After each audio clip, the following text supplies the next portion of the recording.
All right, so in our journey to building our lexicon, we can't go without talking about some fashion icons and some timeless garments. Now, when we get to the icons piece, there'll be some people in there that you know.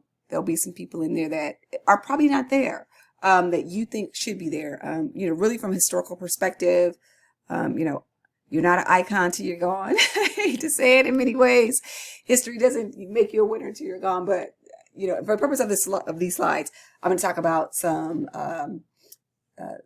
icons, most of which are no longer with us. A handful of them are, and then in the lecture on the lecture page, we talk about icons. We'll talk about some more contemporary fashion icons. But just in the journey of everyday garments, everything has a historical reference. Fashion is just a reimagining of something from the past.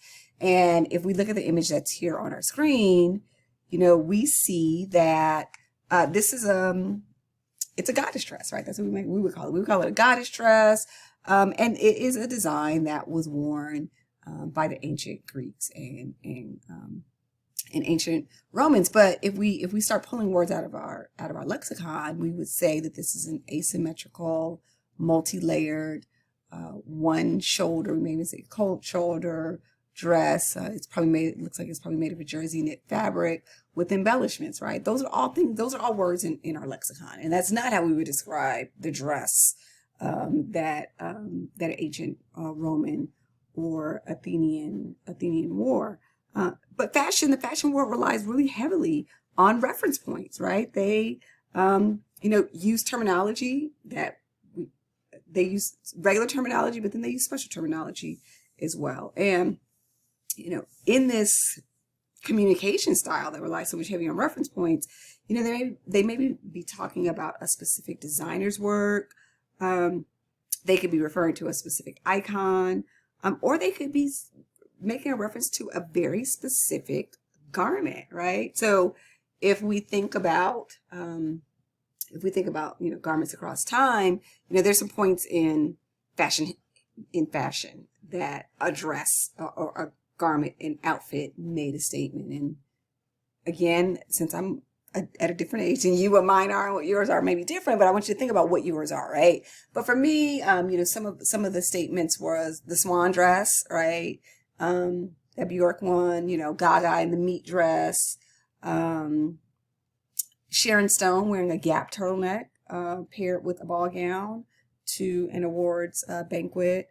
Those are the things that we talk about. Listen, even we talk about, again, Gaga at the inauguration, right?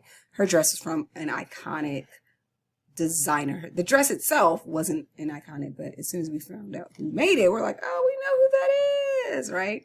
So, really important that we have an understanding in our lexicon of that. So, fashion icons are just people who inspire others through their style. And it's funny because fashion icons have stylists. So they have you, right?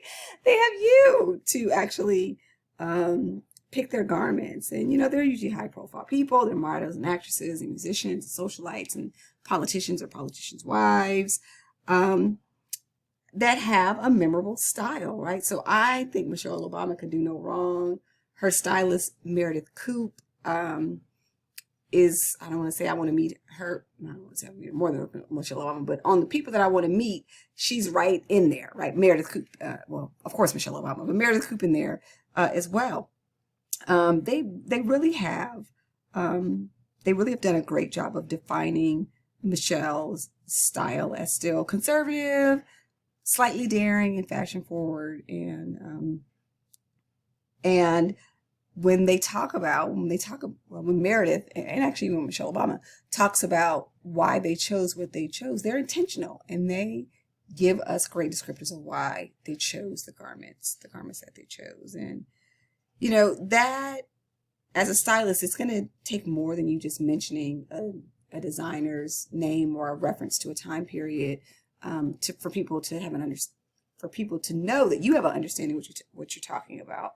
And again, it's part of that history that you have to build and drawing reference from something from the past. And that's what the zeitgeist is all about. So, in addition, historical eras are commonly inspirational to designers alike. And, for the purpose of this lecture, I really started at 1900. But if we go back to if we go back to the start of the American Civil War in 1860, that's where we see the emergence of ready-to-wear and the opening of haute couture fashion houses. And as we move forward in time, we see designers starting to become celebrities. If we talk about Paul Poiret or the iconic Gabrielle Coco Chanel, right? So, and even when we talk about, places, design houses like Christian Dior was only, really alive for about 10 years of his fame. And there's a whole, period of fashion that's named after him with the new look. So really, really important that we understand that timelessness of some of the garments and their origins. Okay. So next we're going to talk about some of the timeless garments. And in all honesty, I did not put pictures up of most of them because you know what they are, right? That the smoking was the one I was just like, well, let's put an image up because they may or may not know that. But, the classic trench coat, dates back to the 1850s in terms of, high fashion. Really, Burberry is the high fashion coat that you want. But it really caught on with the masses in the 1850s because that's what French and British Army soldiers wore in World War I. And when they came back from the war, it was the one, garment that invaded that was not part of that was not a uniform that they could just work into their regular life. And they're khaki colored and waterproof and double breasted and a belt at the waist. And we know the trench coat, and a good trench coat when you see it. Burberry, there's a Burberry trench coat that's on my fashion bucket list. So I have some people have a bucket list of places they want to go. I have a bucket list of things I want to buy, and a Burberry coat is on it, right? Next is the motorcycle jacket. And, the first motorcycle jacket was actually designed in 1928 and sold at Harley Davidson in New York by a designer named Irving Schott. And he also designed the flight jacket that the Air Force men wore in World War II. And, originally it was a brown color jacket. He wanted it to be cigar colored, but now they're made with everything. A motorcycle jacket is black leather, it's silver zippers, it's studs, it's denim, and it really became more iconic in the 50s when those bad boy movie stars like James Dean and Marlon Brando wore them. And now again, it's in everyone's closet. Like you can get an infant motorcycle jacket all the way up to an 85, 90-year-old wearing it, right? Next is the wrap dress, and the wrap dress really was a reimagining of the shirt dress, and it was, in my air quotes, invented or designed by Diane von Furstenberg, which we know she still designs this dress today. She is one of the fashion icons. She's one of the fashion designers turned icons, and we have a whole host of them. They're listed in the other part of the lecture, but it's the wrap dress is universally flattering. Cross tie.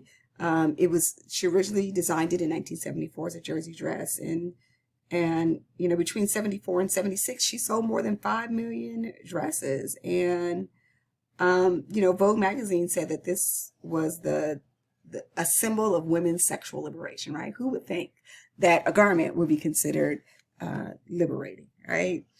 And then we have our good friend, the LBD, right? The little black dress. And it's something that every woman should have in their closet. I feel like you should have a mini, LBD, a mini, a midi, a maxi length, one with sleeves, one without sleeves. I have a fancier one. I have you can't go wrong with a little black dress. You just can't. The first person to create this was Coco Chanel, because there was a point in time where black was only worn for funerals. And Chanel is credited with inventing it in the 20s. It's just a simple little black sheet. And now it's all over the place. And the image that we have here It's Audrey Hepburn in Breakfast at Tiffany's. She's wearing a Givenchy version though. And really, Breakfast at Tiffany's just helped vault the simple style from kind of popular to absolutely iconic, an iconic garment. And then last but not least, and that's our image here on the right, is Le Smoking, which is in 1966, Yves Saint Laurent sent women down the runway in a black tuxedo, in a men's tuxedo. And it was revolutionary. It sent shockwaves across the fashion world, and women just can't get enough of it. And again, I do have more than one, black tuxedo pant outfit. And it was considered a symbol of empowerment and fluidity, and the pinnacle of evening chic. And it's really interesting in 1966 that the words gender fluidity were used in fashion, and we have come full circle, right? Where we have a lot of androgyny with many of the fashion designers, many of the, in my air quotes, women's wear fashion designers sending men down the runway in, again, in my air quotes, women's clothing, or vice versa, right? So folks like, Tom Brown and, Gucci, and Tom Ford, they kind of blur those lines between what's men's and what's women's, right? And they design things that are much more heterosexual. So, I worked for Ralph for a while. I worked for Ralph for about 2 years, and I actually got to meet Ralph on a couple of occasions, but one time, much more intimately. We had won an award, so we got to have lunch with him in the mansion. And, he always talks about how personal style is, right? And that, style doesn't last. Fashion doesn't last. Style lasts forever. And I agree with that. I've made some specific choices in, how I hate to use the word curate, but really just the choices that I make in my clothing choices now. I'm much more specific and thoughtful in what I'm choosing now, also in the name of sustainability as well.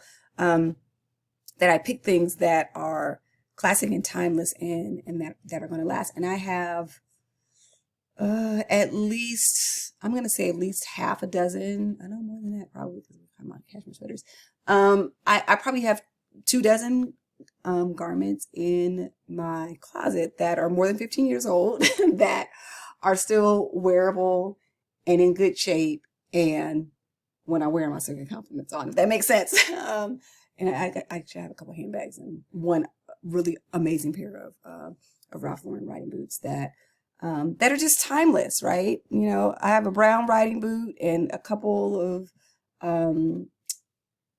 things that I bought. Ralph Lauren, when I worked for Ralph, we could buy sample sales at the wholesale prices. Long story, but just some garments I was able to buy at Ralph Lauren that were a fraction of the cost in the store, that just have really just stood the test of time. And I bring them out. A couple things are in my regular rotation. I have a khaki hacking jacket that I wear. I won't say too much. I had to end up putting elbow patches on it because I wore out the elbows on the jacket. And that jacket is at least 16 years old.